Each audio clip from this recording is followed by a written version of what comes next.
There is no end to the war that is taking place over Congress party's manifesto. Priyanka Gandhi on Saturday came down very heavily on Prime Minister Narendra Modi for his controversial Mangal Sutra remark. During her rally in Gujarat's Valsad region, Priyanka mocked Prime Minister Narendra Modi and called him an uncle who actually sprouts nonsense standing in the corner at weddings. Congress leader also accused Prime Minister Modi of spreading lies about the Congress manifesto just to divert attention from real issues. Priyanka also denied BJP's wealth redistribution charges. Now, BJP has fired more questions towards the grand old party. Posting a snippet of Congress's manifesto, Amit Malviya is accusing Congress of planning to do a tender ghotala. The snippet read, Congress will ensure minorities receive a fair share of the opportunities in the public sector also. Taking a jibe, the BJP is also questioning how will they make it happen and how will this impact the Hindus across the country.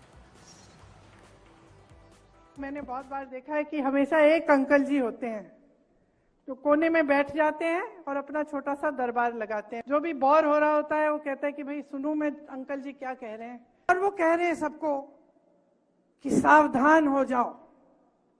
अब जब सरकार आएगी ना कांग्रेस की, तो x ray की machine लाकर तुम्हारे घरों में जो बक्से पड़े हैं और जो घरों में तुमने छोटा अपना बचत अपनी की हुई है, या तुम्हारी महिलाओं के जो मंगलसूत्र हैं, उसको एक्सरे से निकाल के ये सरकार चोरी कर लेगी।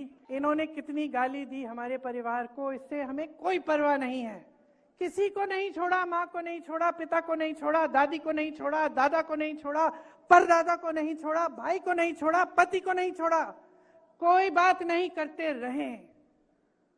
56 इंच का इनका सीना नहीं है, लोहे के सीने हैं हमारे। ये जो कांग्रेस का मैनिफेस्टो है, ये इन्होंने रिलीज किया था 5 अप्रैल को, और बीजेपी ने ये मुद्दा उठाया है 19 अप्रैल की वोटिंग के बाद 21 अप्रैल को।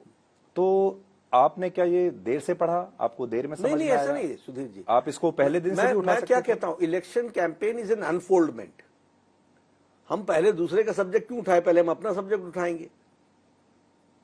हमने अपनी सारे प्रोग्राम्स के बारे में चर्चा की है, उसको हम लोगों ने पूरे मैक्सिमम तक हम ले गए हैं। अब चुनाव के अंदर इश्यूज आते रहते हैं, वो हमारे ध्यान में था, जब उठाना था तो उठाया। पर 80% जो बहुसंख्यक हैं, जो हिंदू हैं, आपको ऐसा नहीं लगा कि वो सिर्फ आपकी सरकार की योजनाओं के आधार पर ही आपको वोट दे देंगे? मोदी की गारंटी ही काफी है। तो दे ही रहे हैं, तो वो तो दे ही रहे हैं। इस मुद्दे की आवश्यकता ही नहीं थी। नहीं, ऐसा नहीं, सामने वाले के बारे में बताना पड़ता है भाई साहब। सुधीर जी, ऐसा नहीं है।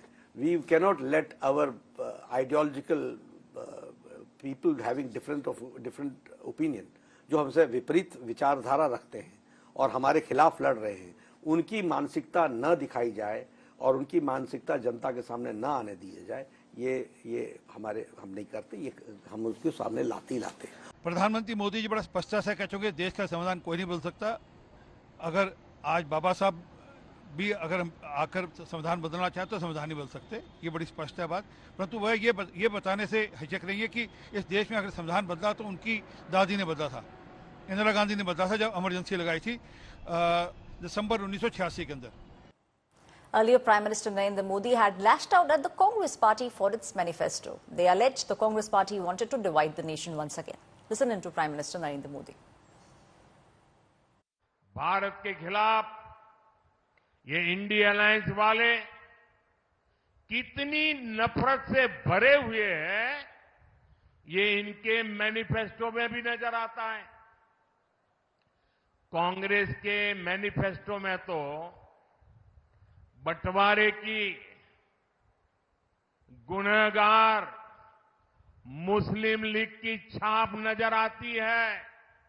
उन्होंने अपने मैनिफेस्टो में लिखा है, जिस पोखरण की धरती ने भारत को परमाणु शक्ति से संपन्न किया, अब इंडिया अलायंस का कहना है कि हम भारत के परमाणु हथियार नष्ट कर देंगे, दरिया में डुबो देंगे। मैं जरा कांग्रेस को पूछना चाहता, आपके ये साथी, ये आपके इंडिया अलायंस के साथी किसके इशारे पर काम कर रहे हैं? ये कैसा गठबंधन है जो भारत को शक्तिहीन करना चाहता है। आखिर किसके दबाव में आपका ये गठबंधन हमारे परमाणु ताकत को समाप्त करना चाहता है। पहले जब उनकी सरकार थी उन्होंने कहा था कि देश की संपत्ति पर पहला अधिकार मुसलमानों का है। इसका मतलब ये संपत्ति इकट्ठी करके किसको बांटेंगे? जिनके ज्यादा बच्चे हैं उनको बांटेंगे।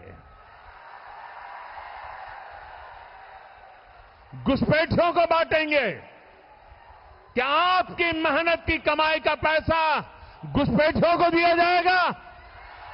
आपको मंजूर है ये कांग्रेस का मैनिफेस्टो कह रहा है।